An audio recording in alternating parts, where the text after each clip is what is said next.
안녕하세요. 파산관제인 홍현필 변호사입니다. 예, 이번 케이스는 명의신탁 및 상속, 그 다음에 이제 경매에서의 어떤 불법행위, 요 세 가지가 쟁점이 된 겁니다. 그래서 이제 채무자가 어머니의 지분을 상속을 받아야 되는데 채무 초과인 상태에서 상속을 포기하고 누나가 단독으로 협의 분할해서 상속을 받았습니다. 그 이유를 모르니까 원래 그 아파트는 누나가 어머니 명의로 취득한 거고, 설사 어머니 거라고 하더라도 어머니 살아 생전에 누나를 통해서 누나 및 어머니 그 아파트를 담보로 사업자금을 채무자의 상속 지분만큼 미리 갖다가 썼기 때문에 자기는 받을 게 없다. 그게 맞다면은 뭐 맞는 얘기죠. 그리고 이제 채권자가 이의 제기를 해서 경매에서의 어떤 여러 가지 불법 행위를 주장을 했습니다. 그래서 좀 케이스가 좀 복잡하고 그 보고서 내용도 상당히 많은데 이걸 한번 도움이 될 것 같아서 한번 차분하게 살펴보기로 하겠습니다. 한번 보시겠습니다.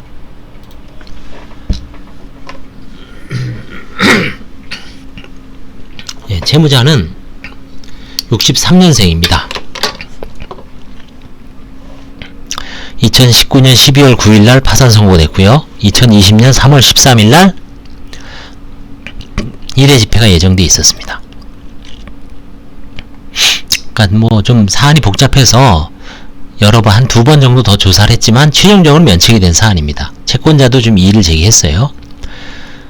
뭐 주거 이력에서 이제 특이한 건 없습니다. 원래 뭐 모친 소유의 집에 살다가 2011년부터는 채무자 명의로 아니면 후배 집에 떠돌아다녔습니다.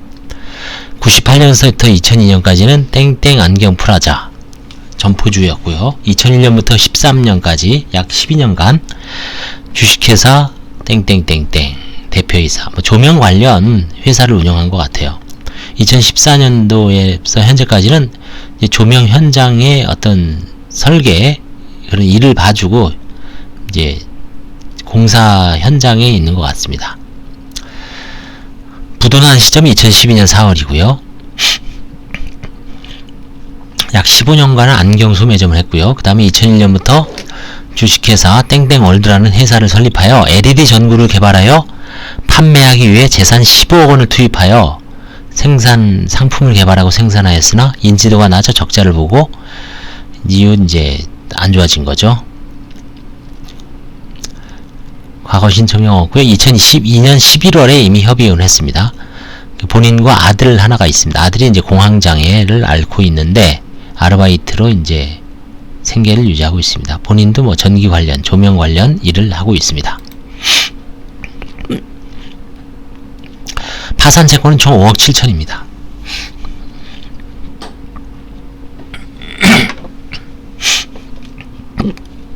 채무자의 보증금은 1,000만원이고요.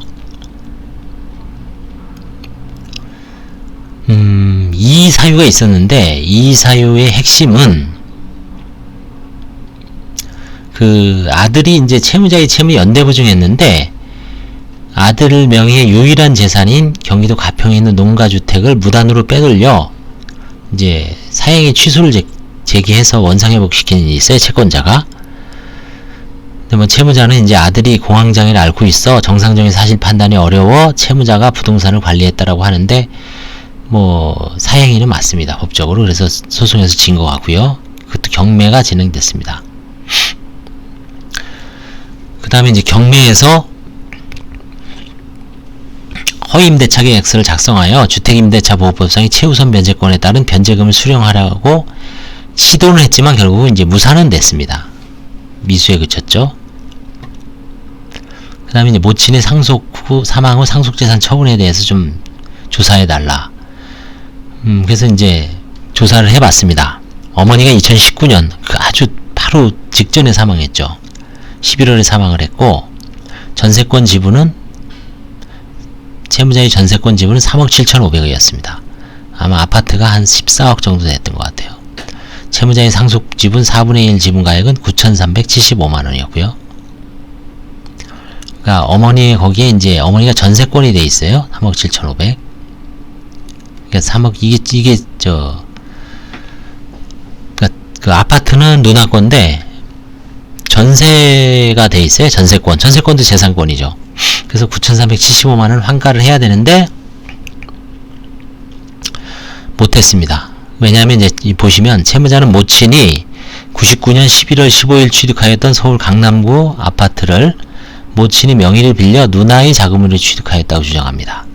아울러 모친 생전에 이 아파트를 담보로 채무자는 이미 2004년 2월 11일 당시 대표이사로 있던 땡땡월드를 채무자로 금 7억 2천만을 대출받아 이거는 이제 근저당 설정 등기 해줬고 변경해 총 3억 6,400만원으로 변동을 했어요.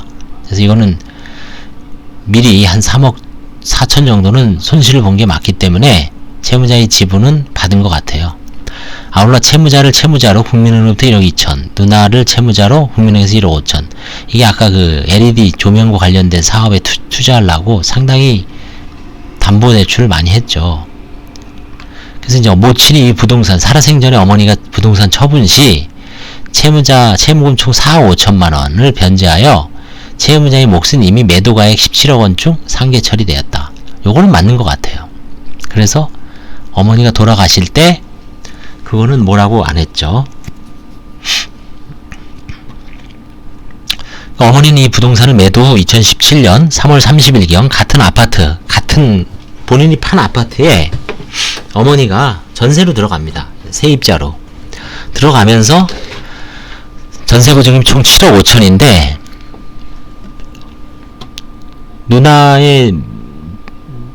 누나가 모와 함께 전세권을 설정하였으나 그 돈은 누나가 지급한 돈으로 모친은 명의만 빌려준 것에 불과하다고 진술하고 있어요.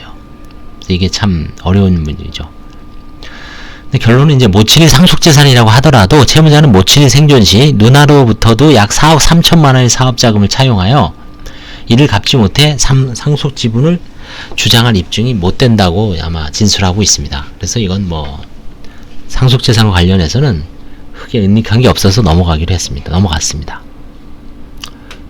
모친 사망 시 모친 명의 전세권에 대한 채무자의 상속 지분 금 9,375만원으로 누나의 생전에 모친 명의로 전세권을 설정한 이와 부인권 행사할 수 있는 여부를 검토할 예정인데 실제 뭐 이게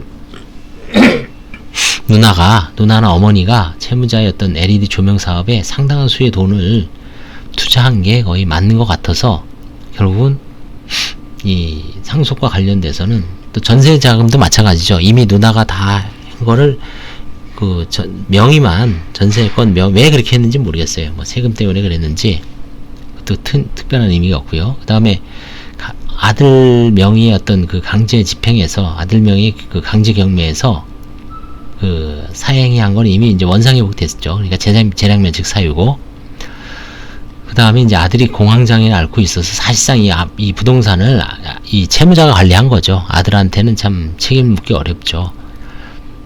다음에 허위 임대차 계약서 이것도 미수에 그쳤죠. 그리고 이 사건에서 가장 중요한 게 채권자가 한 6천 얼마를 이미 본인은 회수했어요. 그러니까 본인은 상당수의 돈을 회수한 겁니다.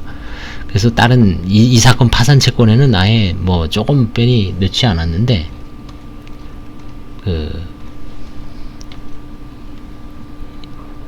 여기 들어가 있나요? 들어가 있지 않은 것 같아요. 여기에 하여튼 경매로 상당수의 돈을 회수했습니다.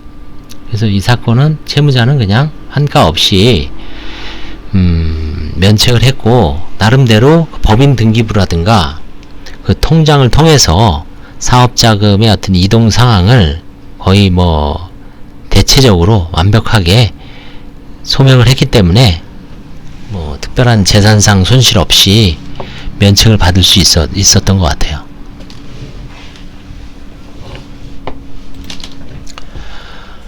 예, 어떻습니까? 이 케이스를 한번 살펴보니까 좀 사안은 좀 복잡하고 하더라도 뭐 크게 어려운 점은 없죠. 나름대로 등기부가 이제 중요한 게 된 것 같아요. 2004년부터 회사 명의로 이제 근저당을 설정한 게 쭉 나오고요. 그 다음에 이제 부동산 팔고서 뭐 개인 근저당, 누나 명의의 근저당 이게 다 LED 조명 사업에 거의 한 채무자가 15억 투자했다 그랬는데 뭐 상당한 돈이 누나한테 4억 3천, 어머니한테 이제 한 4억, 한 8억 정도는 누나하고 어머니한테 이제 빌려다가 아니면 이제 그 몫을 가져다가 사업을 하셨지만 이제 실패한 것 같아요. 그래서 그런 점이 이렇게 전체적으로 소명이 돼서 특별한 환가 없이 뭐 환가를 관제인이 하고 싶다고 하는 게 아니죠.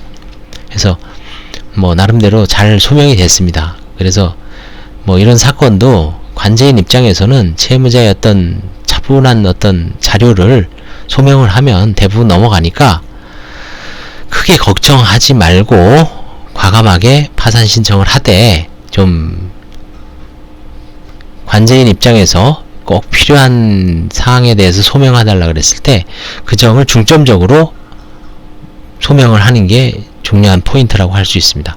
감사합니다.